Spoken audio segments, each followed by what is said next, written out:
everybody. Welcome back to the series on female identified storytellers. Today, I have with me a very good friend of mine, Tanya Chassé. Tanya's story began in Eastern Canada and continues on Vancouver Island, where she works in the charitable sector. Storytelling and the power of words are a main, if somewhat hidden, theme in this tale. Major plot points in her life include several formative years in the Yukon, college in Lethbridge, Alberta, and university in Victoria, British Columbia. Membership on the board of a not-for-profit writing school, creation of a long-running writing contest, and work in philanthropy. Subplots include a love of birds, rock concerts, rugby games, and myriad volunteer gigs. Major characters appearing in Tanya's story include her partner of 33 years, a 26-year-old cockateel, and a rescued pitbull. Welcome, Tanya. Thanks for having me, Tanya. I'm really grateful, Tanya, for you joining us today because you were the first person I talked to, and you're often the first person I talk to about some of the ideas for this channel. You were there at the inception, and we talked about it began as writing, but then morphed into storytelling. We discussed a lot of things, and I wonder if you could share with the audience what you think about the purpose of storytelling. That's a giant question because I think storytelling first and foremost makes us human. It's how we impart lessons to people that we're mentoring, to our children. It's how we talk about ourselves as a species on this planet. Every culture has a creation story. Storytelling is fundamental to who we are, no matter who you are or at what period in human evolution you lived in. Think about cave paintings, so it's in our DNA. Storytelling is in our DNA. And when you talk about sort of gender roles in our societies and that, for female storytellers, I think a huge part of it is teaching, mentoring, sharing of knowledge, and in different sort of contexts, and in cultures where the female voice is hampered or quietened, and in cultures where the female voice is strong and where it is the leading voice in a culture. Where is it the leading voice in a culture? Well, in some indigenous cultures in North America, the female voice is the strongest. The creation stories start with a woman. I'm not an anthropologist. I'm not a student of culture or a studier of culture. So that's what I'm familiar with because it's in my backyard. I don't know about other cultures in the world, but I'm sure they're there. So there's something unique about the female identified voice, whether it's a strong voice or a weaker voice in the culture. There's something unique to that. And maybe it's not homogenous across cultures, what it brings, but I wonder if you'd speak to that in your experience. Well, I think every storytelling voice is unique.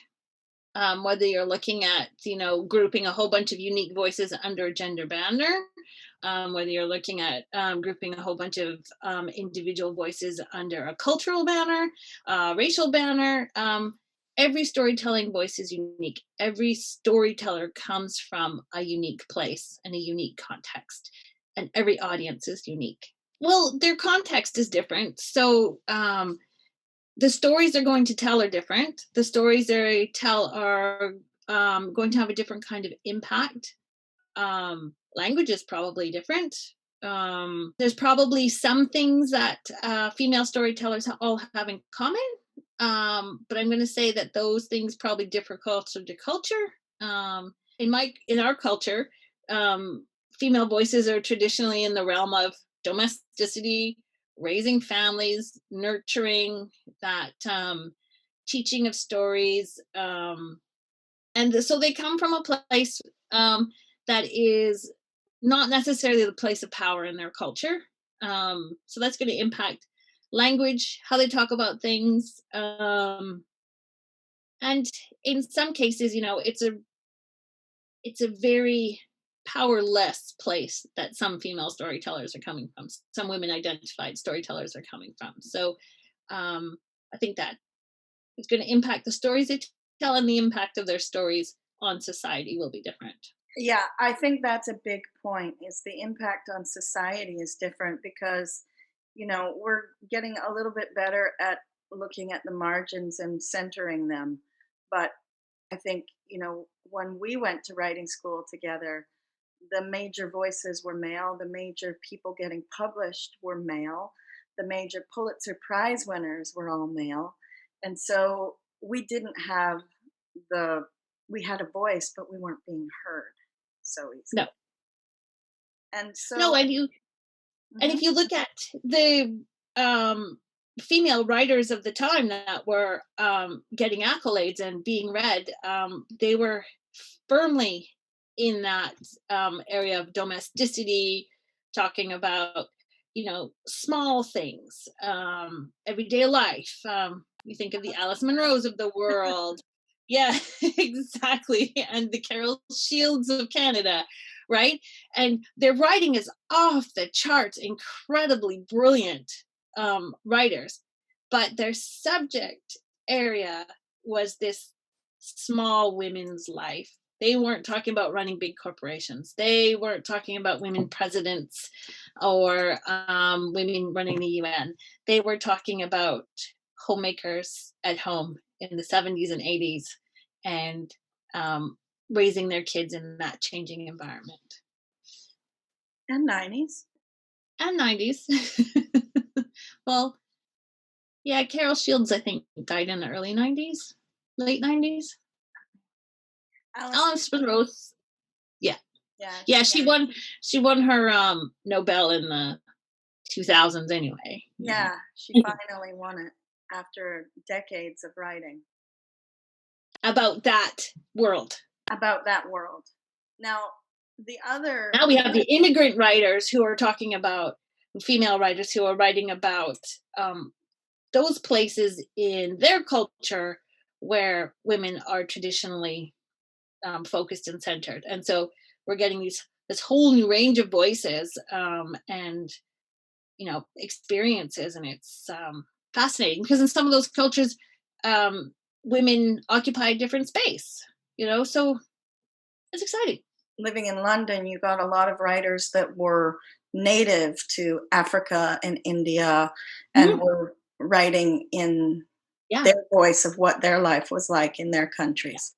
We've yeah, also now got a lot more indigenous writers who are writing, like Eden Robinson, for example, is the mhm, big one that comes to my mind. The other kind of female identified writer that was big in the day that we were studying writing was the feminist writer, like the Margaret Atwoods, and in nonfiction, um, Gloria Steinem, for example. mhm, So it was mhm. either the domestic or the anti-domestic. Right. That was the whole narrative that we had. That was the whole narrative stream. Yeah, Yeah, yeah. interesting. Oh. So it's interesting times now that we've got such a wider array and writers who are writing about domesticity, but from a non-cisgender or non-binary or possibly queer perspectives. We get a lot more of Mhm, that. At least in mhm, Canada, that's something that is um, promoted in terms of publishing and grant writing proposals and so forth. That's not necessarily the case in other countries that I've lived in, like in the UK. It's still very much, in my view, you've got the male writers that are predominant. Then you've mhm, got the chick literature that's all shopping and romance and so forth. And then you've got the immigrant or Commonwealth diaspora that's writing. And that's where, like you said, the really interesting new work and new themes are coming from for mhm. women, for female identified storytellers. So, how has all of this fit into your life as a storyteller? There's probably a bunch of different ways to look at it. with sort of our changes in consciousness around cultural identity and who owns their stories, and white privilege, and you know what we can talk about and stuff like that. I think because things are changing so quickly and so much, storytelling can be a little bit of a landmine, I think, for people, a landmine field for people right now. For example, the novel I'm working on, and I've been working on for a long time, has a central Indigenous character. So I have to think about how I frame that, and I have to think about it from my position of white privilege, because I started this story, oh goodness, 7 years ago now. So wow, what a difference in our world. So me as a storyteller in that particular case, I have to uh, be very careful, and I have to do more homework. And I don't think that's a bad thing. I don't think that's a bad thing at all, because that's going to help me understand my own story and the stories I'm trying to tell in a deeper, more meaningful way as well. I remember teachers saying to us, we could write whatever we wanted. This might have been Val Gardson. I remember teachers saying to I us, think it was. Bill Val Gardson, he was like he was the guru of this phrase that we can write whatever we want. We just have to get it right. Yeah. And so that's what you're speaking to is, that need to do an awful lot of research to get the voice right, knowing that you'll never really get the voice right and authentic because you're not authentically indigenous, but you can get as close to it as you can. Right. Respect the the fact that you are outside of that culture. Yeah. Yeah. And to be clear, I mean, my character is seen through the eyes of um, a white person. It's Sure. not, I'm not in the head of, or trying to be in the head of, an indigenous person. So, I mean, by giving myself that little bit of distance as a storyteller, I may have made my job teeny bit easier, but maybe not. I think that's clever because like I just said, we will never know what it's like to be someone of No, our culture. I'm in this body, I'm in this experience, and no matter what I do, no matter how much fiction or makeup I do, um, I am this person from this context, and that's always going to be a layer and always going to be a lens that I'm working through. Yeah, exactly. So, and I think in terms of being a writer, I think if you're talking about a big project like a novel or whatever, this is where the importance of beta readers comes in, right? I mean, they're your sort of first line between you and the world, and they can help give you feedback on that kind of stuff, and direct you to who you can talk to. And if you have the right beta readers, it can make a writer's job way easier. I Yeah, don't know how to find the right beta readers, but I know it's an important thing. yeah. That's about being connected to your writing community, or a writing community that works with you and you work with. I think so. I think that's a big part of it is being connected to, and it doesn't need to be a writing community. It can be a reading community as well, Yeah, because yeah. you're not necessarily writing for writers. Nope, that's true. Yeah. So when did you first become a storyteller and how did it become a part of your identity? Good question. Um, I don't know. Um, I've always liked telling stories. I've always liked sort of holding people um in a place where we're experiencing something together. Um, I had a moment way back when I was in high school. I was a day camp counselor. Me and a whole bunch of kids out in the woods, and we used to have story time. And I used to love just having this group of people just sort of all focused in, and they weren't my stories I was telling, like the Bremertown musicians and those sort of fairy tales that some of those kids hadn't experienced because they were younger than me. But just being in this group of people that are just wrapped and transported. We were sitting on wooden benches with mosquitoes biting us, and but everybody was there, and they're traveling with this group of animal musicians, and hearing the tired donkey, and it was a really cool moment. And then a few years later, I went to a storytelling festival. The Yukon had a circumpolar storytelling festival, so there were storytellers from Denmark and Norway and Greenland and Alaska, and we're all in this tent on the side of a riverbank in the summer with those long, long, long days, and it's evening and it's kind of that twilight, and it's never going to get any darker, and there's this whole tent full of people, and there's one person, and everyone is focused on that story. I can't tell you what the story is at the moment, but just that feeling of everybody being in the same place that wasn't where we were sitting at the same time, super powerful, super powerful. So those were a couple of transformative moments for me when I thought, oh, this is a really cool part of life. And then, the joy of reading a book and being transported, like just the idea of creating something like that for someone is really exciting. That moment in the tent, I think about a similar moment, but it was at the Vancouver Folk Song Society at their annual retreat. And we were all sitting there. Someone started to sing I'll Fly Away. Mm. And we all harmonized. Like, I'm sure we had 10 different parts in harmony. And it was the most beautiful thing. And that is also a form of storytelling, is singing together in community as Of course well. it is. Of Yeah. course it is.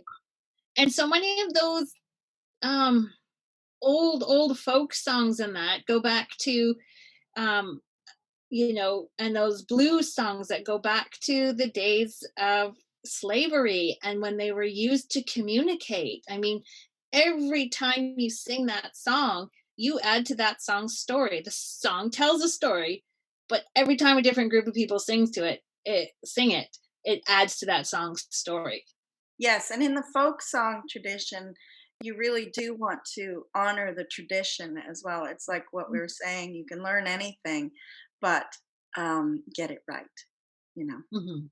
I also started storytelling as a child, but where would I say that began? And I kind of think, you know, um, play. It started with play and making Mhm. up stories in play. And then I ended up figure skating, and that's a different form of storytelling because it's like dance. You're storytelling with your body. And then I ended up on the stage and writing through school. It was actually, an exercise in class that we could write a story. In my elementary school in Calgary, we had one teacher who, if you misbehaved while they were on duty, your punishment, your punishment was spending lunch hour or recess writing a story. Punishment. It's like, who are you? Bring it on. 15 minutes, I'm done. I got the rest of my lunch hour. I bet you misbehaved a lot. I wrote a few stories.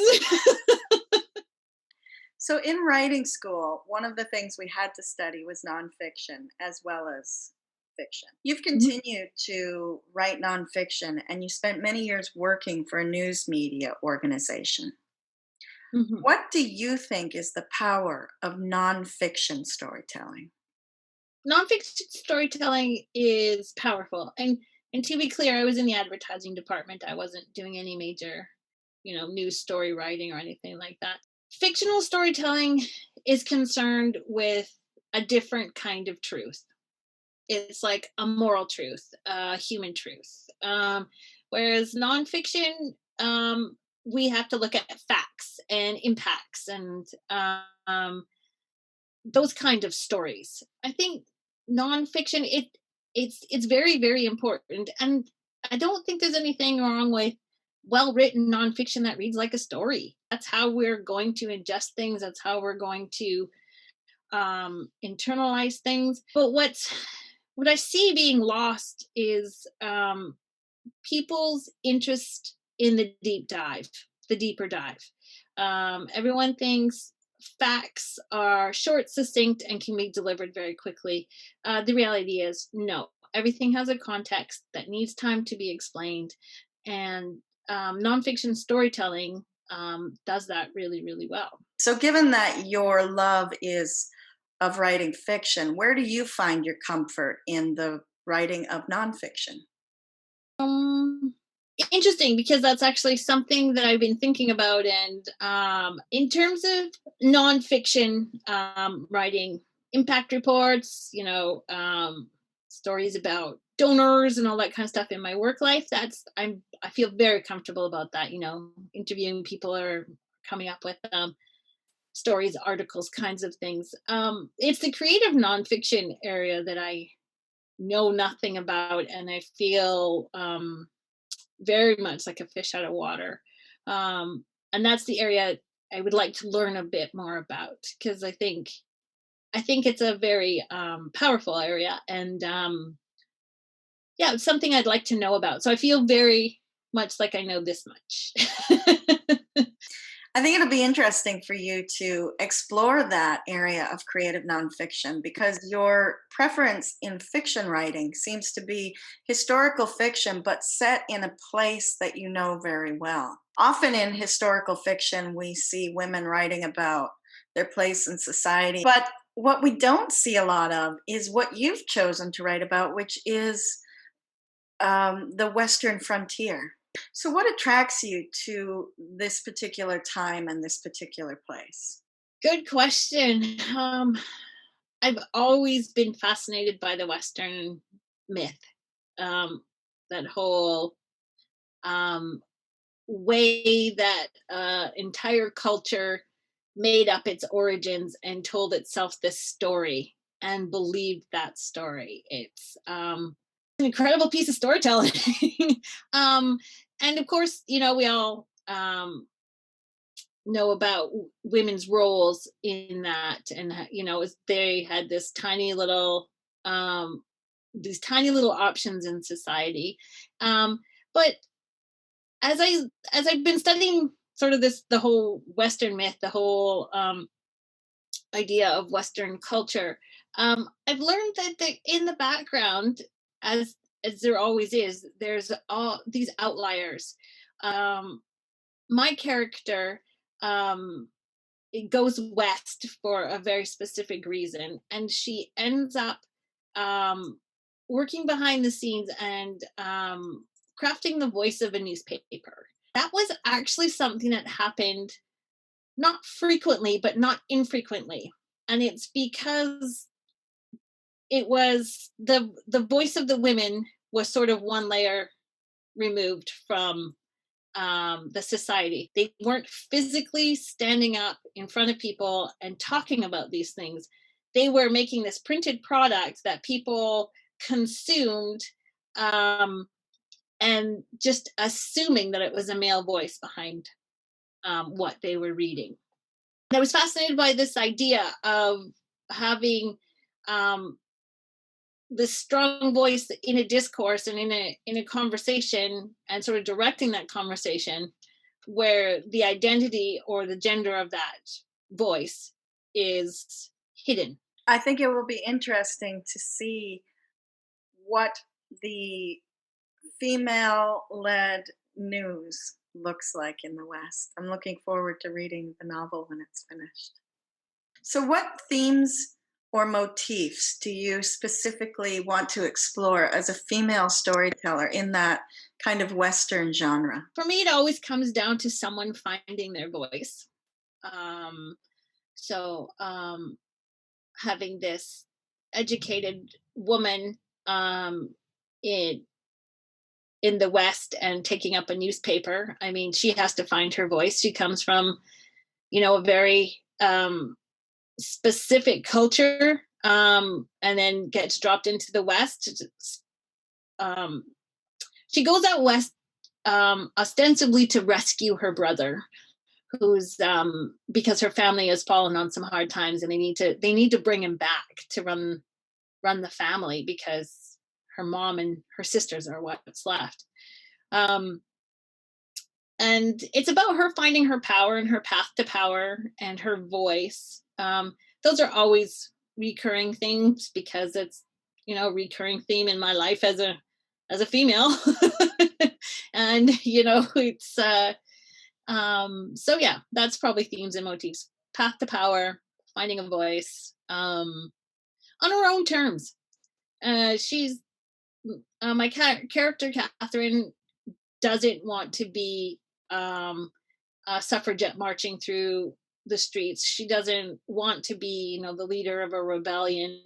She wants to have a good life where she's valued for her brains, and um, she needs to find a way to do that. Because really, when you come down to it, storytellers and writers are really just trying to understand their own story and um, themselves. Like, really, that's the basis of it. Yes, yes, I would Our totally, human experience. yeah, I would totally agree with you on that. I think storytellers, whether it's in writing or whether it's through music or painting, there's always an element of self-portrait in it. Absolutely. And that's what we as consumers of those stories, hearers of those stories, want, Yes, because that's our place of connection. It's like, okay, this is a great story, got these characters or whatever. What piece of the writer is in here? What piece of the storyteller is in here? yes. Storytellers love storytellers. They might compete or they might have petty jealousies with one another over who got the grant or who got published, but we love other storytellers. Why do you think that is? Storytellers like being with other storytellers because it's their tribe. And when you have people who have something in common that's a really strong interest, you can talk about it in a different language and you can talk about it at a different level. So it helps expand you, a person as a storyteller. It helps a more universal understanding. Yeah, it's being with all the, it's like being with a whole bunch of fans at a game. You're all there supporting the home team. You come from all these different places. Someone's wearing an old jersey, someone's wearing the new jersey, someone likes the old goalie, someone likes the new goalie, but you're all still in this space where you're pulling in the same direction, you're cheering for the same thing, and you have this you come from this place of knowledge, and it's exciting. Recognizing the values of those different kinds of languages is what um and sort of learning bits and pieces of those other languages, of dance, skating, songwriting, um just expands a storyteller's frame of reference, and just makes them a better storyteller. I mean, more tools in your belt, right?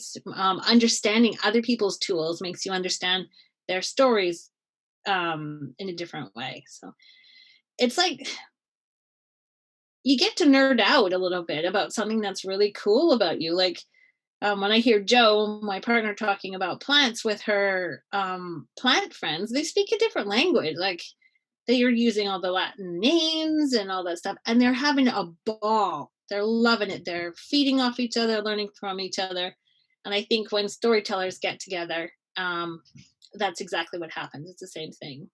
But with respect to storytellers now, you've had a specific role that you seem to like in terms of gathering storytellers together and sort of, being an overseer of how things go, whether it's a writing festival or a writing school. Can you talk a little bit about what that means for you and what it adds to your life, why you like that particular role? That kind of role is one that I play in my professional life. I'm not,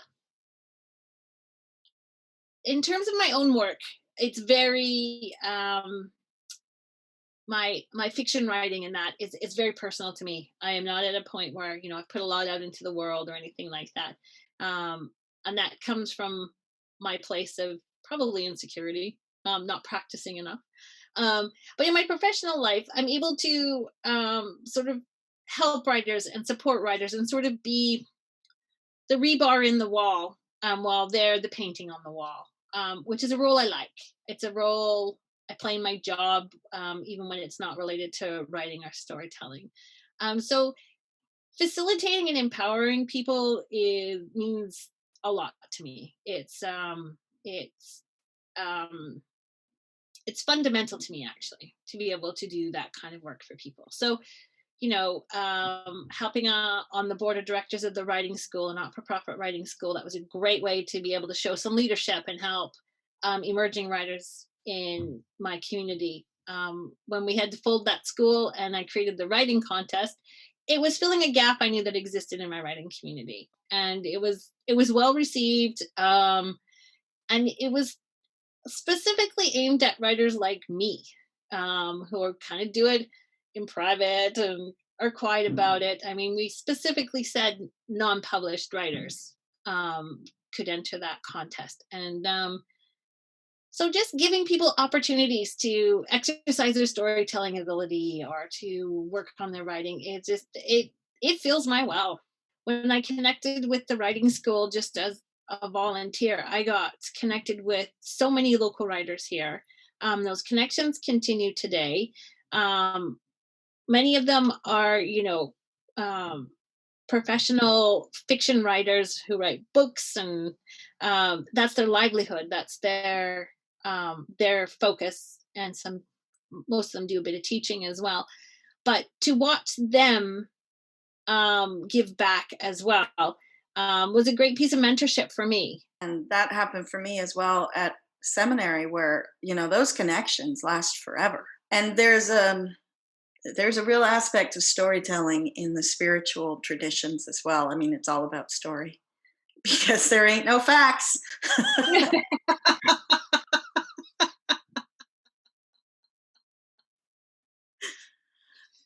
But I think the fact that I think those connections that last long and go deep like that just speaks to an authenticity of what you're doing,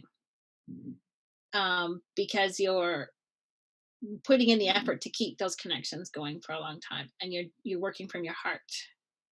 Yeah, I think that's true. What do you think the role of storytelling at this point in time in our history can do for us in leading us forward? And specifically, is there something unique that the female identified voice can bring to that? um I think where storytelling can help us, and where the female voice can help with that, is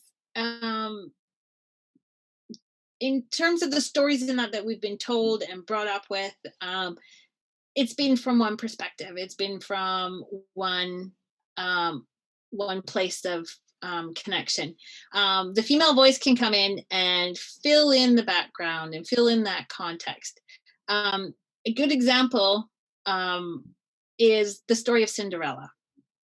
We all know the story of Cinderella, the fairy tale. The goal is to marry the prince. Well, that's been rewritten. And then there's a book called Interstellar Cinderella. Cinderella is a mechanic. The prince's ship breaks down, and she comes to the rescue of the prince and fixes his ship. He asks her to marry him, and her response is, and it's all in rhyme, something along the lines of, the thought of marriage makes me panic, but I'll join you if I can be your chief mechanic. That's where we're going as female storytellers. We're filling in the background. We are presenting different options to people who are coming behind us or people who are looking to us now. And I think that's the key. We're presenting different options. We're saying, wait a minute, this is what you've heard. This is what could be. Um, and we'll see what takes hold. So I wanted to thank you for joining us today. And before we go, would you be willing to read for us a little bit from one of your pieces of writing? Yeah, I can read you a little piece from my Western novel, Newspaper Lady. Thank you. um, this is a little um, snippet of Catherine and her brother. Catherine is the woman who came out west to um, rescue her brother. And this is just a little scene that I've written about them. Pardon me, said the tall man, touching his hat, but not looking at Catherine as he brushed past her, as she turned up the short walkway to James' print shop and adjoining residence. His overcoat was open to the crisp autumn air, his boots stomping the hardened ground as he hurried away. Catherine knocked on the door and James yanked it open, struggling with the weight of the door. My God, Catherine, you don't have to knock. His face was pale. And you needn't snap, she said, hearing the edge to her voice. I'm sorry, but this is your home, James, and place of business. Nonsense, he said, turning to the print shop, leaving her to close the door. Was that a customer that nearly knocked me down? Catherine hung her hat and coat on the entranceway and followed him. No, that was Mr. McGreedy, the mayor. The mayor? What circles you travel in? James began shifting type into drawers and with a little more force than was strictly necessary. Catherine noted that his arm was back in the sling and his shoulders were hunched forward. Your arm, is it paining you this afternoon? A capital bold B clattered into a drawer in response. James, what is it? Catherine, never mind. What has got you so out of sorts, and why was the mayor here? He wasn't here to invite me to dinner. Whatever do you mean? The mayor and I have less than a cordial relationship. Your role as a newspaper editor would mean you have to shine a certain light on civic matters. I guess that would put you in conflict. Catherine pulled on the protector she had fashioned from a flour sack to save her dress sleeves and reached for an apron that was hanging on the back of the shop's door. She was getting used to the shop, its nooks and crannies, smells and sounds. Across the room, James slammed a drawer shut and turned to her.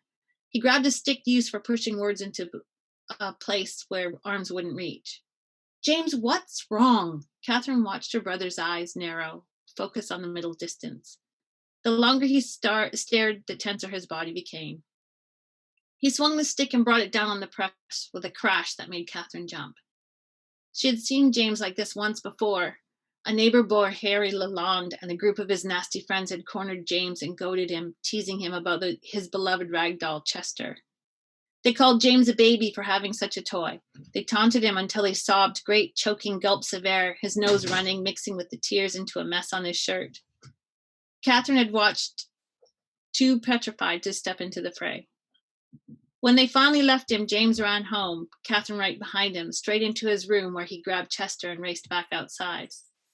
She could see the wild fury on his face, eyes cold and unseeing. In the yard, he took a stick to his companion, his favorite toy, his Chester, until there was only a pile of shredded cloth remaining. Thwack! James brought the stick down in the print shop a second time. Stop! James turned to his sister, a tiny surprise registering on his face, as if he'd forgotten she was there. I owe him. Mayor McGreedy? What do you owe him, James? Everything. James' whisper was almost lost. For this, he waved the stick around the room. For this, he pointed to his injured arm. Thank you so much. Well, thank you for having me, and it's exciting to be part of a project like this. I wanted to ask you one final question. What makes you most grateful for your storytelling? Interesting question. What makes me most grateful? Probably the connection it provides me to other human beings. I am grateful for that, and for the potential for it to create new connections. So we've talked a lot today with Tanya about different female writers and different genres that they happen to write in. I'm wondering from the viewers, what are your favorite genres to read? And what are some of your favorite female identified authors? For what are you most grateful today?